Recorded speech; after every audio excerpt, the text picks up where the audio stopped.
नमस्कार, स्वागत है आप सभी का डीडी न्यूज के इस खास बुलेटिन एक्सप्रेस 100 में, जहां हम आपके लिए लेकर आते हैं राजनीति, मनोरंजन, देश दुनिया, खेल और व्यापार जगत की सभी बड़ी खबरों को एक्सप्रेस यानी फटाफट अंदाज में। मैं हूं कृतिका। तो चलिए शुरुआत करते हैं एक्सप्रेस 100 की और देखते हैं खबरें तेज रफ्तार से। प्रधानमंत्री नरेंद्र मोदी पोलैंड और यूक्रेन की यात्रा पर रवाना हो चुके हैं। 3 दिन के विदेश दौरे पर रवानगी से पहले प्रधानमंत्री ने अपने वक्तव्य में कई अहम बातें कही।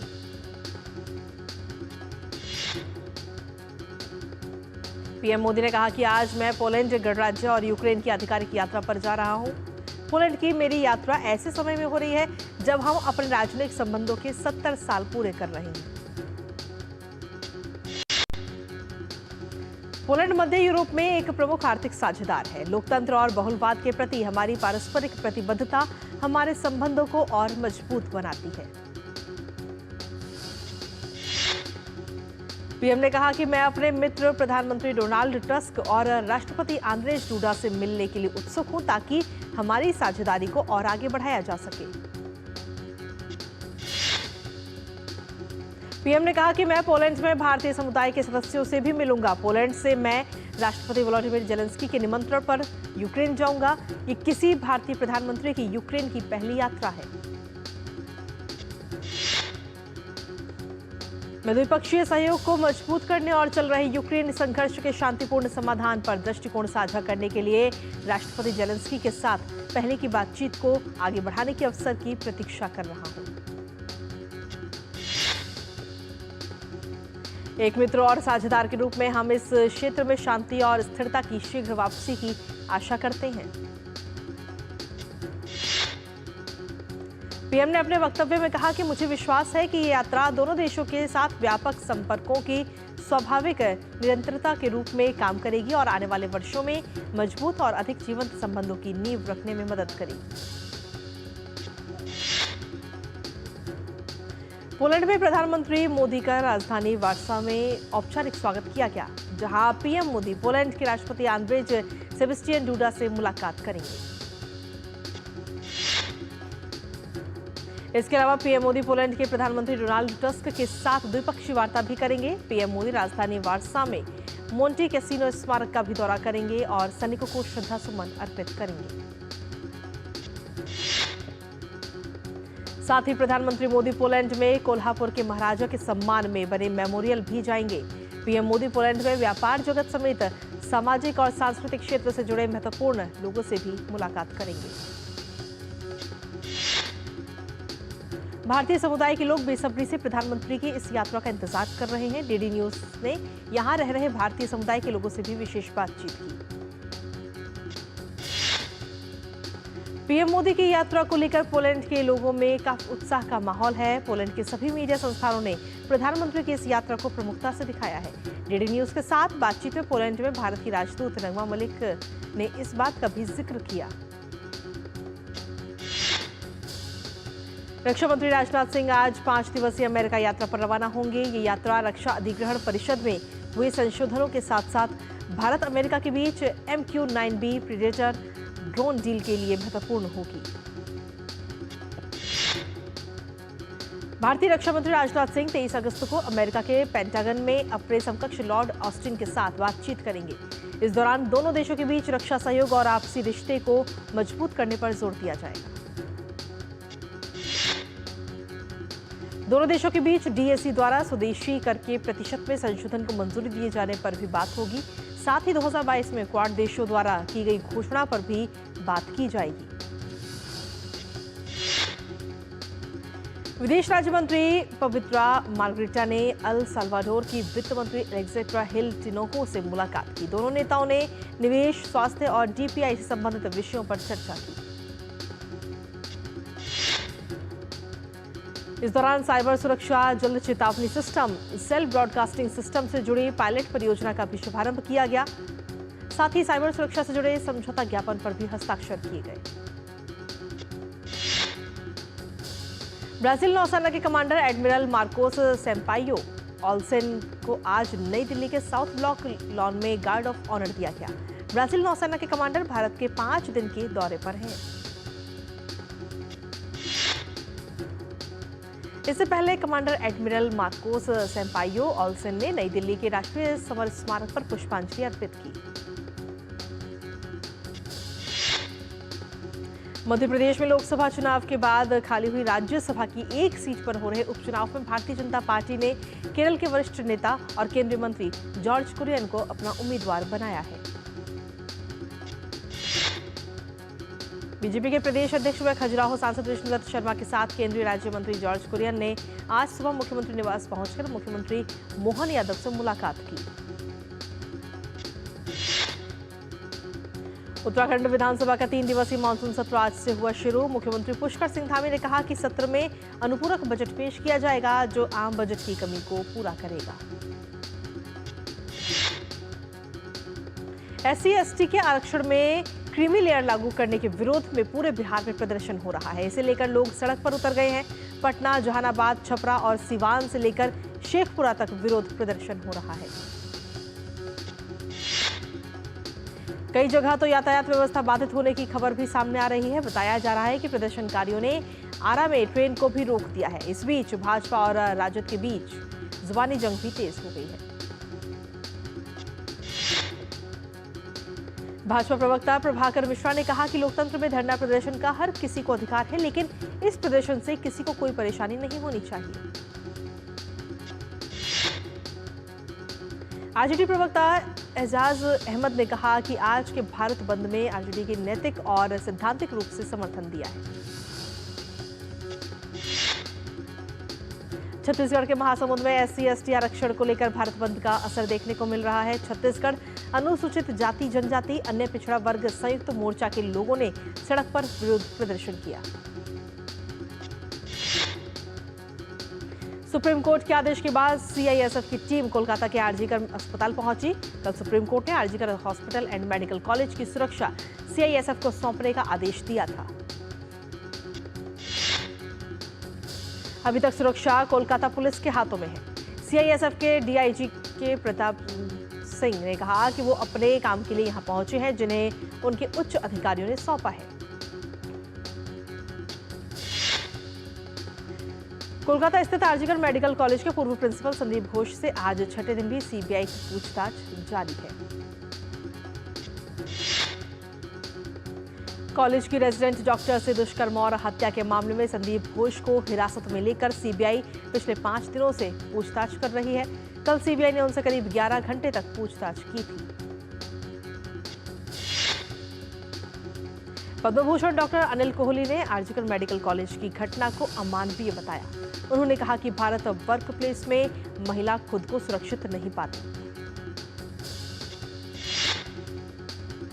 उन्होंने कहा कि हमने प्रधानमंत्री से अपील की है कि वर्क प्लेस के लिए मौजूदा कानून को कड़ाई से लागू किया जाए और संसद में लंबित bill violence against health worker को जल्द लागू किया जाए। कन्नौज में किशोरी से दुष्कर्म करने वाले आरोपी नवाब सिंह यादव के पास नाबालिग लड़की को ले जाने वाली उसकी बुआ को पुलिस ने गिरफ्तार कर लिया है। बता दें कि घटना के बाद से बुआ फरार चल रही थी। पुलिस ने पीड़ित लड़की की मां की तहरीर पर बुआ को आरोपी बनाया था। वहीं पुलिस ने तिरवा इलाके से आरोपी बुआ को गिरफ्तार कर लिया है। इस मामले की गिरफ्तारी की पुष्टि पुलिस अधीक्षक अमित कुमार आनंद ने की है।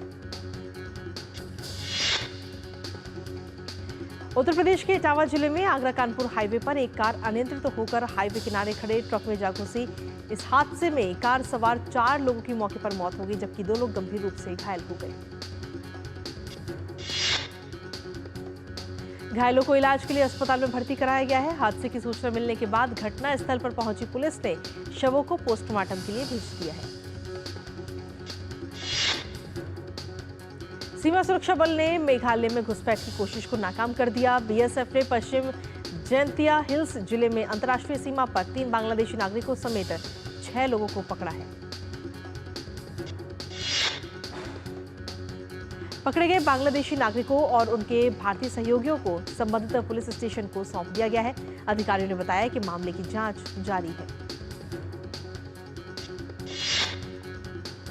बांग्लादेश में अशांति और बिगड़ती कानून व्यवस्था की स्थिति के बीच BSF ने अवैध घुसपैठ को रोकने और राष्ट्रीय सुरक्षा सुनिश्चित करने के लिए सीमा पर निगरानी बढ़ा दी है।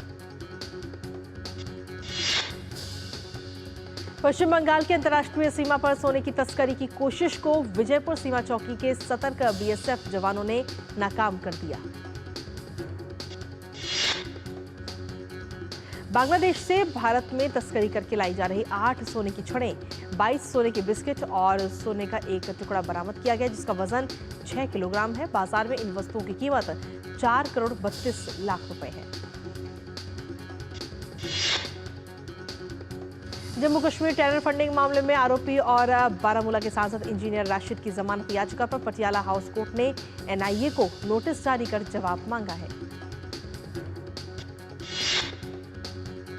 पटियाला हाउस कोर्ट में मामले की अगली सुनवाई अब 28 अगस्त को होगी। राशिद को 2017 में टेरर फंडिंग मामले में एनआईए ने गिरफ्तार किया था।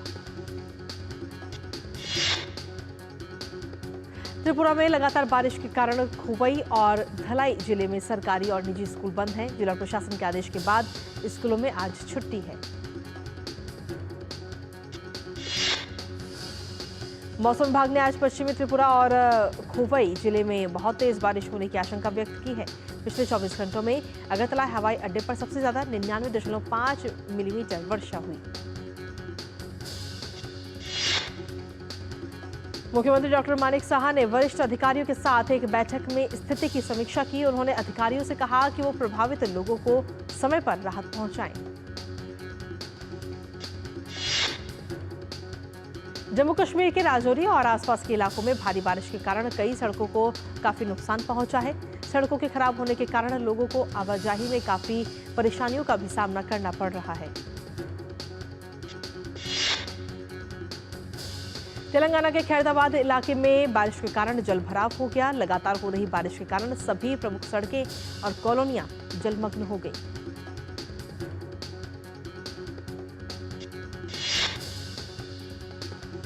और बुलेटिन में वक्त एक छोटे से ब्रेक का, आप बने रहिए हमारे साथ।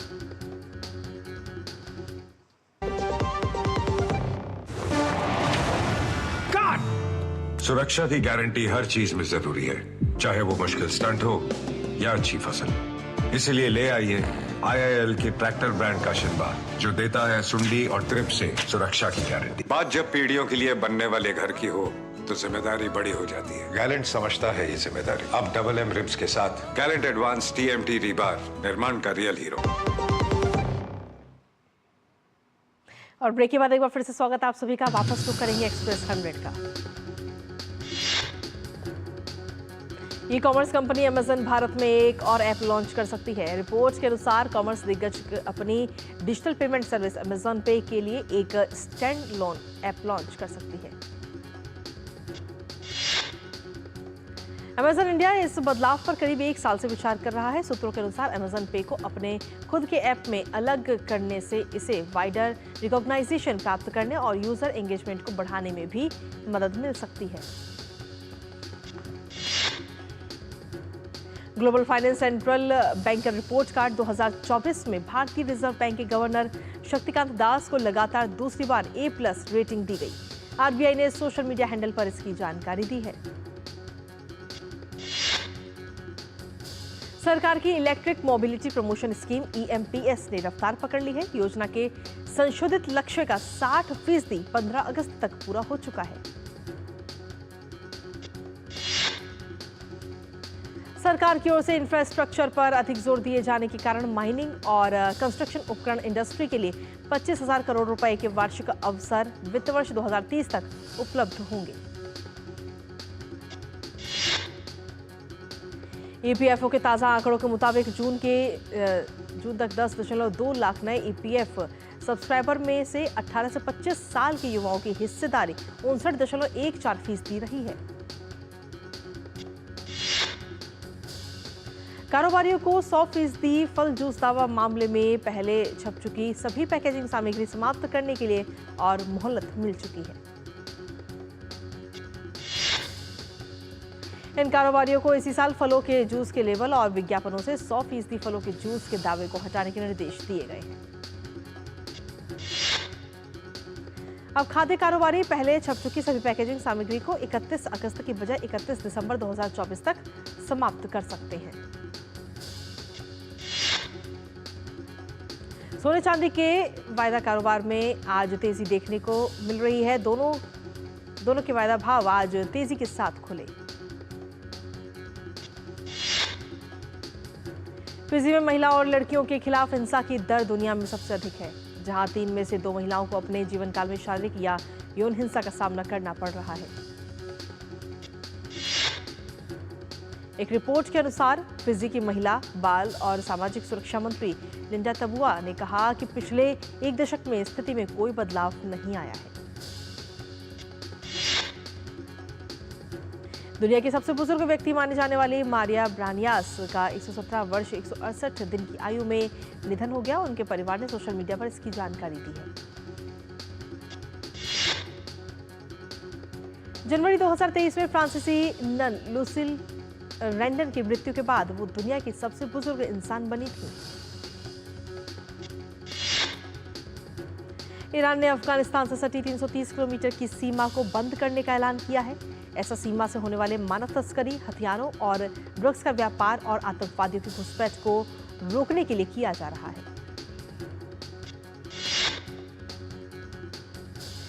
ईरान की सीमा से हर साल बड़ी संख्या में पाकिस्तानी नागरिक यूरोप की ओर घुसपैठ करते हैं। गजा में युद्ध विराम की कोशिशों के बीच इजरायली सेना ने 6 और बंधकों के शव बरामद किए हैं।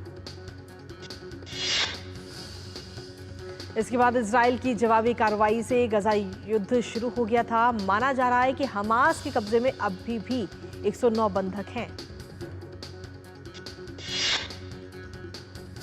ये घटनाक्रम तब हुआ जब इजराइल और फिलिस्तीनी आतंकवादी समूहों के बीच मतभेद कम करने और गजा युद्ध को खत्म करने व बंधकों की सुरक्षित वापसी के उद्देश्य से अमेरिकी विदेश मंत्री एंटनी ब्लिंकेन ने मिस्र का दौरा किया है। अमेरिकी विदेश मंत्री एंटनी ब्लिंकेन ने कहा कि गजा संघर्ष विराम समझौते को आने वाले दिनों में पूरा किया जाना चाहिए। इटली के सिसिली आइलैंड में डूबा लग्जरी जहाज 10 क्रू मेंबर समेत 12 पैसेंजर सवार थे। मुसाफिरों में दुनिया की बड़ी कंपनी मॉर्गन स्टैनली के प्रमुख जोनाथन ब्लूमर भी शामिल थे, जो लापता हैं। जहाज का मलबा समंदर में 50 मीटर अंदर बरामद किया गया। जहाज का मलबा समंदर में 50 मीटर अंदर बरामद किया गया। अभी तक 1 शव बरामद किया गया है। 5 लोग बचाए गए हैं और 6 लोग अभी भी लापता हैं।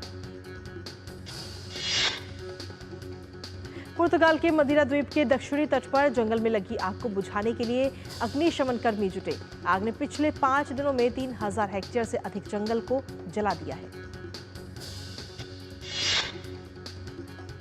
रूसी राष्ट्रपति व्लादिमीर पुतिन मंगलवार को चेचन गणराज्य की राजधानी ग्रोजनी पहुंचे। चेचन्या के प्रमुख रमजान कादिरोव और अन्य अधिकारियों ने पुतिन से हवाई अड्डे पर मुलाकात की। पुतिन ने कादिरोव के साथ रूसी विशेष बल विश्वविद्यालय का दौरा किया और विश्वविद्यालय की सुविधाओं और उपकरणों का निरीक्षण किया। चीनी राष्ट्रपति शी जिनपिंग ने पेइचिंग में चीन की औपचारिक यात्रा कर रहे फिजी के प्रधानमंत्री सिटिवेनी राबुका से मुलाकात की।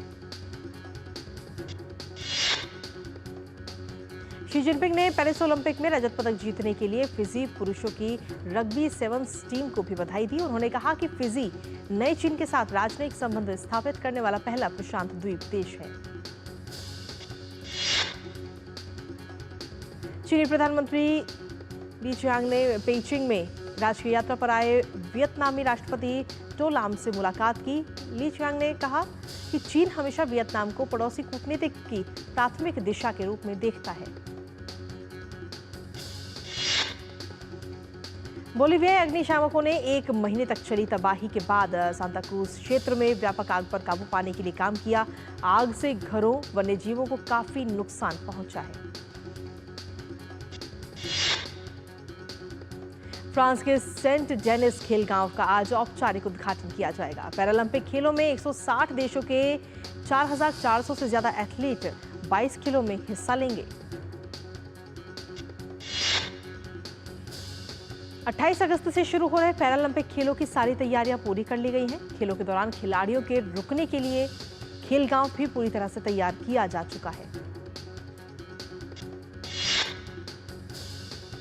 सेंट डेनिस में बनाए गए खेल गांव की दीवारों पर पैरा ओलंपिक खेलों के शुभंकर द फ्रीजेस की तस्वीरों को भी लगाया गया। पैरालंपिक खेल गांव के औपचारिक उद्घाटन से पहले खिलाड़ियों का यहां पर आना भी शुरू हो चुका है। भारतीय पैरालंपिक समिति ने सत्यप्रकाश सांगवान को आगामी पेरिस 2024 पैरालंपिक खेलों के लिए भारतीय दल का शेफ टीम मिशन नियुक्त किया है। भारत के पहलवान रौनक दहिया ने जॉर्डन के अम्मान में चल रही अंडर 17 विश्व कुश्ती चैंपियनशिप में ग्रीको रोमन 110 किलोग्राम वर्ग में कांस्य पदक हासिल किया। मौजूदा विश्व नंबर 2 रौनक ने कांस्य पदक मुकाबले में तुर्की के एमुरुल्लाह कैपकन को 6-1 से हराया। इससे पहले रौनक हंगरी के जोल्टन कजाकोव से सेमीफाइनल मुकाबला 0-2 से हार गए थे। आईसीसी के मौजूदा चेयरमैन ग्रेग बार्कले ने 30 नवंबर को अपना कार्यकाल समाप्त होने के बाद तीसरे कार्यकाल की दौड़ से खुद को अलग कर लिया है। अब आईसीसी के अगले चेयरमैन पद के लिए बीसीसीआई के सचिव जय शाह को लेकर अटकलें तेज हो गई हैं। बीसीसीआई के सचिव जय शाह आईसीसी के चेयरमैन पद के लिए अपनी दावेदारी पेश करेंगे या नहीं, ये 27 अगस्त तक स्पष्ट हो जाएगा। आईसीसी चेयरमैन पद के लिए नामांकन दाखिल करने की आखिरी तारीख 27 अगस्त है। आईसीसी महिला T20 विश्व कप का आयोजन बांग्लादेश में अब नहीं किया जाएगा। आईसीसी ने महिला T20 विश्व कप बांग्लादेश के बजाय संयुक्त अरब अमीरात में कराने का फैसला किया है। आईसीसी महिला T20 विश्व कप टूर्नामेंट का 9वां संस्करण अब संयुक्त अरब अमीरात में होगा, जबकि बांग्लादेश क्रिकेट बोर्ड इस आयोजन की मेजबानी जारी रखेगा। हाल ही में आईसीसी बोर्ड की बैठक में इस पर अहम फैसला लिया गया। आईसीसी ने बांग्लादेश में व्याप्त अशांति के कारण प्रतियोगिता को स्थानांतरित करने का फैसला किया है। इस विश्व कप को 3 से 20 अक्टूबर तक दुबई और शारजाह में आयोजित किया जाएगा। भारत की महिला क्रिकेट टीम की उप कप्तान स्मृति मंधाना महिलाओं की ताजा आईसीसी की एक दिवसीय रैंकिंग में एक पायदान के सुधार के साथ तीसरे स्थान पर पहुंच गई हैं। स्मृति मंधाना के नाम 738 रेटिंग अंक हैं और वो वनडे प्रारूप में भारत की शीर्ष रैंकिंग वाली बल्लेबाज हैं। कप्तान हरमनप्रीत कौर ने इस सूची में अपना 9वां स्थान बरकरार रखा है। साल के चौथे ग्रैंड स्लैम यूएस ओपन की शुरुआत 28 अगस्त से होगी। ऐसे में इस टूर्नामेंट के लिए सभी खिलाड़ियों की तैयारी जोरों पर है। महिला वर्ग में विश्व नंबर 1 इगा स्वांतक दूसरी बार इस खिताब को अपने नाम करने के इरादे से उतरेंगी। दुनिया के नंबर 1 टेनिस खिलाड़ी यानिक सिनर ने सिंसिनाटी मास्टर्स का खिताब अपने नाम कर लिया है। ये इस सीजन में सिनर का 5वां एटीपी टूर खिताब है। कोलकाता के आरजीकर मेडिकल कॉलेज में एक ट्रेनी डॉक्टर से रेप और हत्या के मामले में बॉलीवुड के डायरेक्टर विवेक अग्निहोत्री का एक्स पर एक वीडियो सामने आया है। वीडियो में उन्होंने कहा कि मैं कोलकाता में ऑन ड्यूटी डॉक्टर के साथ हुए इस क्रूर बलात्कार और हत्या के खिलाफ विरोध रैली में शामिल होऊंगा। मैं सभी नागरिकों से आग्रह करता हूं कि वो महिलाओं की सुरक्षा और जीवन के अधिकार की मांग में मेरे साथ शामिल हों। विक्रांत सिंह राजपूत की नई फिल्म दुल्हन वही जो धन लाए का ट्रेलर रिलीज हो गया है। फिल्म दहेज प्रथा पर कड़ा प्रहार करती है और इसमें हॉरर भी परोसा गया है। क्रिकेटर युवराज सिंह की बायोपिक का ऐलान हो चुका है। भूषण कुमार और रवि भगचंद का क्रिकेट के दिग्गज युवराज सिंह के असाधारण जीवन को बड़े पर्दे पर लाएंगे। युवराज सिंह ने इंस्टाग्राम पर जाहिर की है खुशी। और क्राइम मिस्ट्री थ्रिलर से भरा करीना कपूर की अगली फिल्म द बकिंगम मर्डर्स का टीजर जारी किया गया। ये फिल्म इसी साल सितंबर में सिनेमाघरों में दस्तक देगी।